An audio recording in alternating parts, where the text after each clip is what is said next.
Before the story begins, make sure to like, subscribe, and let me know. What time do you usually watch videos? And don't forget to suggest the next story or content you'd like to see.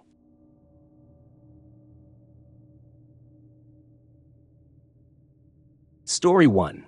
The Midnight Screen That Reflected What Wasn't There. I used to rent a small apartment in an old Victorian house that had been converted into units. It wasn't anything special. 2 rooms, a creaky floor, and drafty windows that whistled when the wind was strong. But it was cheap, and at the time, that was all I needed. The living room had one focal point, an old, heavy box-style television left behind by the previous tenant. It didn't even work. The landlord had told me the thing had blown out years ago. But it was too bulky to move, and truth be told, I kind of liked it. It sat there like a relic of another time, the dark glass screen reflecting the room in a hazy, muted way. I started noticing things with that screen the first week I lived there. At night, when I'd pass through the living room on my way to the kitchen, I'd sometimes catch a movement in the glass. Not the ordinary play of light from cars outside or shadows from the trees. This was sharper, like a person crossing the room just behind me. The first time, I froze in the doorway, staring at my own reflection in the blank screen. My figure was there, faint and ghost-like in the dim light, but behind me, I swore I saw someone else.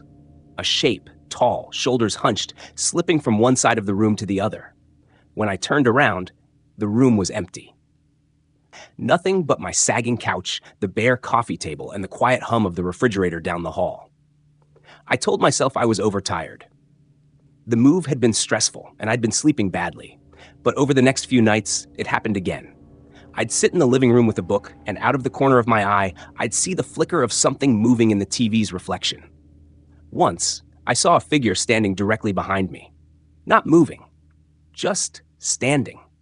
I didn't turn around right away. I couldn't. My chest was tight, my hands clammy, but I forced myself to glance up from the glass and spin around. Again, nothing. Empty air. But when I looked back at the screen, there was still the faint outline of a man. He was tall, with a gaunt face I couldn't quite make out, like the reflection was smeared. His mouth looked slightly open, like he was trying to speak. That night, I dragged a blanket into my bedroom and shut the door tight. It became a pattern. The screen would show me things the room itself did not contain. Sometimes a shadow gliding along the wall. Sometimes a face close to the glass, too close, like it was pressing against the other side. The strangest part was that I never saw these figures with my naked eye, only in the reflection of the dead TV. One evening around midnight, I got up to get a glass of water. The living room was dark, except for the faint glow of the street lamp outside. As I passed the TV, I saw my own reflection, pale, hollow-eyed from lack of sleep. But next to me was another reflection. A woman this time. She stood shoulder to shoulder with me, though no one was there in the actual room. Her head tilted unnaturally, like her neck couldn't hold its weight. I gasped and stumbled back, my glass of water spilling onto the floor. I looked behind me, frantically scanning the room. Empty. When I looked back at the screen, the woman was gone. From then on, I avoided the living room after dark. But avoidance didn't stop the dread. I could feel something about the apartment shifting, like whatever showed itself in that glass was becoming aware that I could see it. Then came the night I can't forget. I'd woken at exactly 3 a.m., restless and sweating. For some reason, I felt pulled to the living room, like an invisible thread tugged at me. Against my better judgment, I went. The screen was waiting. I didn't even need to turn on the lamp. The faint light from outside was enough. I stood in front of the TV, my own tired reflection staring back. But I wasn't alone. The screen showed a room behind me, except it wasn't my apartment. It was different. The walls in the reflection were cracked, with peeling wallpaper. There was an armchair I didn't own, a lamp I'd never seen. And in that strange reflected room were 3 people, sitting side by side on the couch. They weren't facing each other. They weren't watching anything. They were staring directly at me. Their faces were pale, their eyes dark and sunken, and they didn't move. Not even to blink. My heart was hammering so hard it hurt. I spun around, half expecting them to be sitting on my couch. But my actual room was still the same. Empty. Silent. When I looked back at the screen, the 3 figures leaned forward at the same time. Slowly, as if they were trying to get closer to me through the glass. Their mouths opened. At first, no sound came out, and then, like the static of an old channel fighting to tune, came a whisper. Not one voice, but all three, layered together, saying something I could barely make out. It sounded like my name. I bolted. I grabbed my keys and ran outside barefoot, not caring about the cold night air. I didn't go back until morning, and when I did, the screen showed nothing but the ordinary room again. But I couldn't stay. I packed my things in a rush and left that week, breaking my lease and losing my deposit. I've never told my landlord why I really left, and I don't know what happened to that apartment after I moved out. But sometimes, late at night, when I catch my reflection in a dark window or the blank screen of my phone, I feel the same crawling dread, because I know those figures are still somewhere behind the glass, watching, waiting, whispering names. And one night, I'm afraid the reflection won't stay on the other side. Story 2, The Motel Lobby, TV that played without power. I was 17 the first time I saw it. My parents and I were on our way to visit family in another state, and we had been driving for almost 10 hours straight.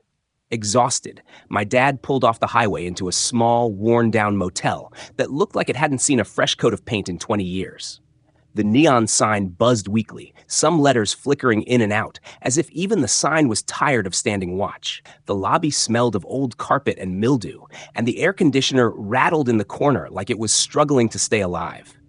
Behind the counter sat a tired woman in her 60s, her glasses perched low on her nose. She barely looked at us when we checked in. What caught my attention, though, was the television mounted on the wall in the corner. It was an old, boxy set, the kind from decades before flat screens. Its screen was dark, but it wasn't truly blank. Faint shadows moved across it, slow and deliberate, like the silhouettes of people walking behind a thin curtain. I nudged my mom and whispered, "The TV's on." She glanced up briefly, then shook her head. "No, honey, it's off. Probably just a reflection." But I knew there was no light source in the lobby that could have cast those kinds of shadows. The only bulb overhead was dim and yellow, and the lobby was otherwise empty except for us, the woman behind the counter, and that television. Later that night, after my parents had fallen asleep in the cramped motel room, I couldn't stop thinking about the TV.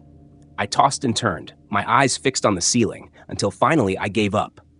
I slipped on my sneakers and crept out into the hall, drawn back toward the lobby. The front desk was deserted, the old woman nowhere in sight.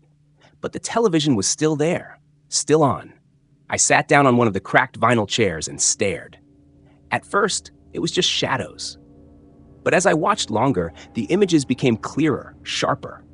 I saw the shape of a man pacing back and forth. He looked tall, broad-shouldered, his head hanging low as if deep in thought.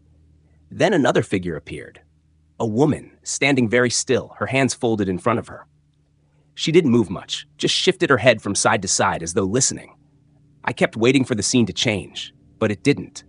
The man pacing, the woman watching, over and over, the same motions, like a loop. My throat went dry when I realized something. The woman's head kept turning toward me. Not the room, not the lobby. Toward me. I stood up, heart pounding, and slowly walked closer. The figures sharpened the nearer I got. Their faces were pale, blurred, but unmistakably human. The woman's lips moved, forming silent words I couldn't hear. Suddenly, the man stopped pacing. His head snapped up. His face turned toward the screen, toward me. And then the TV flickered. The shadows vanished. The screen went completely black, reflecting only my own pale face staring back. I stumbled backward, nearly knocking over a chair. My chest heaved as I tried to calm down, telling myself I must have been imagining it. But then, from behind me, I heard the low, steady sound of footsteps. I turned. The lobby was empty. That's when I noticed something else, the power cord. The TV wasn't plugged into the wall. The next morning, as we checked out, I couldn't hold it in anymore. I asked the woman at the desk about the TV. She gave me a strange, measured look, then shook her head. "That thing hasn't worked in years," she said. "Maintenance took out the wiring after the storm. We keep it up for decoration." I wanted to argue, to tell her what I saw, but something in her eyes stopped me. It wasn't disbelief, it was recognition. On the way out the door, she muttered under her breath, as if she thought I couldn't hear. "It shows them sometimes. Don't stay too long watching." We drove away, and I stared out the car window as the motel shrank into the distance. The image of that shadowy man and silent woman burned into my mind. I've stayed in plenty of motels since then, some better, some worse. But whenever I see a TV mounted in a lobby, I feel the same chill crawling up my spine. Because I know what I saw. That old TV wasn't showing a program.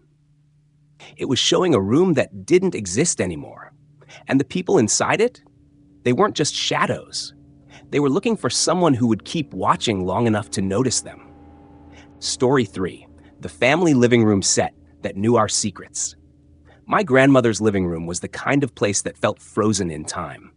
The carpet was an odd shade of green, the wallpaper had faint yellowing flowers, and the furniture was a complete matching set from the late 1970s. A couch, 2 armchairs, a coffee table, and a bulky oak cabinet that held old photo albums. My mom always said Grandma bought them all together as a package deal from some catalog, and she never replaced a single piece. When I was a kid, I didn't think much about it, but as I got older, I started to notice things, small things that made me uneasy. The couch creaked when nobody was sitting on it. The coffee table seemed to have faint scratches that spelled out shapes if you stared long enough. And sometimes, when I was alone in the room, I swore I could hear whispers coming from the cushions, like someone speaking into fabric. One night, when I was about 14, I had a fight with my mom. It was bad, the kind of fight where you say things you regret, things you don't really mean. I stormed into the living room, slammed the door, and sat on the couch, still fuming. That's when I heard it. The armchair across from me creaked, as though someone had just sat down. I froze. Slowly, the cushion pressed inward, though there was no one there. Then the coffee table, Grandma's precious polished coffee table, began to hum. Not like an electrical hum, but like a throat clearing, like something alive. And then I heard a voice, faint, but clear enough. She didn't mean it. I nearly jumped out of my skin. The voice wasn't mine, and it wasn't my mom's. It was low, calm, and completely unfamiliar. The cushion in the empty chair dipped deeper, as though whoever sat there leaned forward. Another whisper followed, this one coming from the couch beneath me. But she'll regret it if she doesn't apologize. My chest tightened. The room felt heavy, like the air itself had weight. I leapt off the couch and ran upstairs. I didn't tell anyone what happened. I didn't even have words for it. Over the years, though, I realized it wasn't just me. Whenever our family argued, whenever secrets were spilled in hushed tones, that living room set seemed to know. I once caught my uncle crying alone in there after his divorce, and later he told me he'd heard the chair whisper, "She's already moved on." Another time, my cousin admitted that while she was sneaking a cigarette in the living room, the coffee table sighed at her, almost disapprovingly. We all laughed it off. Nobody wanted to admit how strange it really was. But things changed after Grandma died. When the house was being packed up, my mom insisted we keep the furniture set, said it was part of the family. We moved it into our home, and that's when the whispers grew bolder. The couch didn't just creak, it called us by name. The coffee table didn't just hum, it repeated things we had said in private, secrets we thought nobody else knew. I'll never forget the night my dad sat in that living room with a drink, and the armchair across from him whispered his old army nickname, something he swore he hadn't told anyone in our family. We stopped using the room after that. We closed the door, kept it locked, and pretended the living room didn't exist. But every now and then, when the house is quiet, I hear the muffled creak of furniture shifting in there, like unseen guests settling in. And sometimes, if you stand close enough to the door, you can hear them whispering, voices overlapping one another, weaving all of our family's darkest secrets into stories only the furniture seems to understand. I don't know if Grandma knew what she was bringing into the house when she bought that set. All I know is this, the living room remembers. And it's still listening. Story 4, the basement TV that showed someone behind me.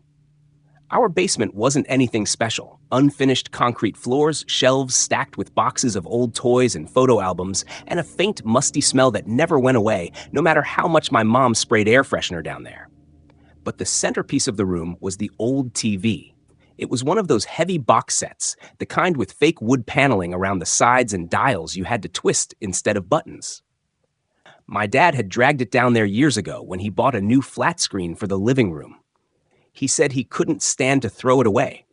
Still works fine, he insisted. So it became our basement TV, the one I'd use when I wanted to play video games without hogging the main television. One night, I was down there playing alone. Everyone else was asleep upstairs, and I had the volume low so I wouldn't wake them. At some point, I paused the game and leaned back on the old couch. The screen froze, showing my character standing in the middle of an empty hallway. That's when I saw it. In the reflection of the paused game, behind my character, there was something else, something that shouldn't have been there. It looked like a figure. Not part of the game's design, not a glitch or enemy model. It was too detailed. It stood directly behind my character, tall and shadowy, its head tilted at an unnatural angle. I blinked hard, rubbed my eyes, and leaned closer to the screen. The figure remained. And then my stomach dropped. Because the angle was wrong. What I was seeing wasn't just the game screen. It was a reflection, like the TV was showing me the space behind me. I whipped around so fast I almost fell off the couch. The basement was empty. Just the shelves, the boxes, the old washer in the corner. When I turned back to the TV, the figure was gone. I tried to shake it off, telling myself it was fatigue, a trick of the light. But when I unpaused the game, my hands were trembling so badly I could barely hold the controller. It happened again 2 nights later. Different game, different scene. I paused to grab a drink, and there it was, the tall, bent figure standing behind me in the reflection. Only this time, it was closer. I bolted upstairs without even turning the TV off. After that, I couldn't bring myself to use the basement TV anymore. But my younger brother, he didn't believe me. He laughed when I told him, said I was trying to scare him. A few days later, he snuck down there to prove me wrong. He didn't last 10 minutes. When he came running up, his face was pale, eyes wide, and he wouldn't even explain. He just said, it was right there, behind me, before locking himself in his room. We told our parents, but of course, they didn't take us seriously. The TV stayed in the basement, unused, but never unplugged. Sometimes I still hear the faint crackle of static coming from down there, even though nobody has touched it in years. Once, just once, I built up the nerve to go back. I stood in front of the screen without turning it on, just staring at the dark glass. For a long moment, it was only my reflection looking back. Then, just as I leaned closer, I saw something shift. A second reflection, taller than me, standing just behind my shoulder. I ran, and I swore never to go near that basement again. But I can't shake the thought that maybe the TV doesn't need to be turned on anymore. Maybe it's just waiting for someone else to look. Maybe the scariest part about these stories isn't the TVs themselves, but the way they acted like mirrors, showing things we weren't supposed to see, things that weren't really there. Or maybe were. A blank screen is supposed to be harmless, just a reflection of your own face in the dark. But sometimes, when you stare too long, something else stares back. So the next time you walk past an old television that isn't even plugged in, try not to look too closely. Because if you do, you might not like what's standing behind you.